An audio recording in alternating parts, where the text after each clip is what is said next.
Joined by Cheryl Powder. Cheryl, the Leafs are getting crushed up front right now. They're missing 6 forwards. That's a long way down the depth chart. Tonight, the centers are Tavares, Holmberg, who isn't a center, Minton making a season debut, and Lorenz.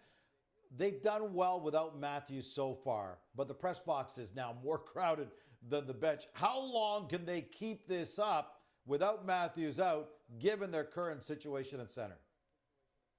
Gino, as everyone had a look at the standings, they're second in the Atlantic and they're one off the Florida Panthers for the numero uno spot right now. In particular, the top 6. You're looking at guys like Bobby McMann elevating their game. Mitch Marner, the puck's on his stick, but he's taken what's given, not looking for Austin Matthews all of the time. You talk about elevation, you have to talk about Nyes and Nylander, but the big concern for me is down the middle. Yes, without Austin Matthews, they are 5-1 with a schedule to their advantage right now, with a lot of rest factoring in. But when you look down that middle, you look like guys out like Max Domi. When I look at him, I say, here's a guy who's struggling offensively, 0 goals, 48% in the dot. But perhaps most significant for me is he is a physical player that needs to get to the tough areas of the ice. And yes, he's battling injury. It may have something to do with it, but he's not getting to those areas. You look at Pontus Holmberg, given a ton of opportunity here. He's going to play in that 2-hole tonight.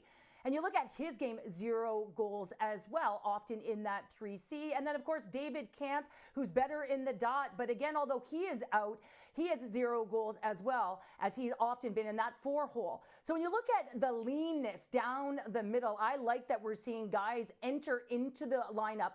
Often injury breeds opportunity, and this is a massive opportunity for one Fraser Minton, who I would like to see in that 2-hole tonight. Cheryl, Fraser Minton, this is a guy making his season debut at this level. What have you seen from him that makes you think? Because let's face it, the Leafs right out of the gate this year, everybody's saying, who's going to take that 2C spot? Is Minton really ready to step in and get that role? Well, for tonight, I think that he could be playing in that 2C hole. And yeah, when Matthews comes back, he's going to take that 1. Tavares is going to take the 2. But that 3 for me is up for grabs. And someone like Fraser Minton has a heavy IQ. You know what he's done in the AHL? He is putting up offensive numbers right now, but to me, it's his cerebral play. And it's not often you can say about a player, he is just smart.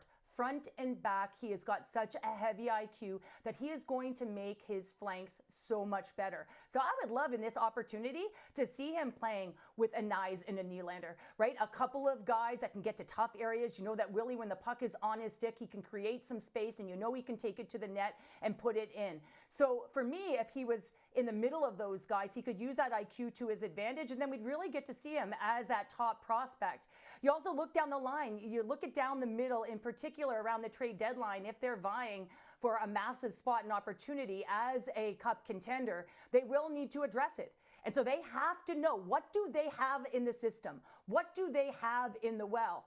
And when they have a guy like Fraser Minton getting opportunity, I'd like to see him flanked with guys who can put the puck in the net. So I'm looking for his cerebralness tonight, and I'm also looking for him to drive play as well as be a defensive presence. I think this is one of the things that this guy can bring, is a 200-foot game, and you know that Berube likes that. We'll be watching. If he can earn it, that would be a huge coup for the Leafs. Apparently, though, the Leafs' injuries aren't scaring the bettors off. FanDuel still has tonight's game against the Golden Knights as a coin flip.